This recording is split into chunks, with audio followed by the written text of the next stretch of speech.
हम चारे जमात की तालिबा है। हम आपको एक नज़्म सुनाने वाले हैं। हमद। ये चमन में सबा की रवानी, सब्ज पौधों की ये नौजवानी, सुर्ख फूलों की ये शादमानी, बुलबुलों की ये शीरी बयानी, सब खुदा की है मेहरबानी। खूबसूरत ये सूरज का चेहरा, इस पे रंगीन किरणों का सहरा, तागे किसके सर पर सुनहरा, इसके आलम पे है हुक्मरानी, सब खुदा की है मेहरबानी।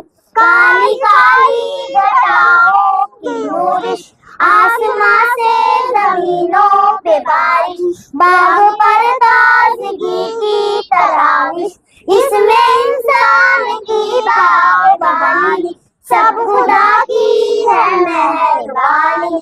फूल पौधे चमन खेत मैदान, झील चश्मे पहाड़ और हैमा, हर तरफ सारे फितरत का सामा, आग मिट्टी हवा और पानी, सब खुदा की है मेहरबानी। ये चमन में सबा की रवानी, सब्ज पौधों की ये नौजवानी।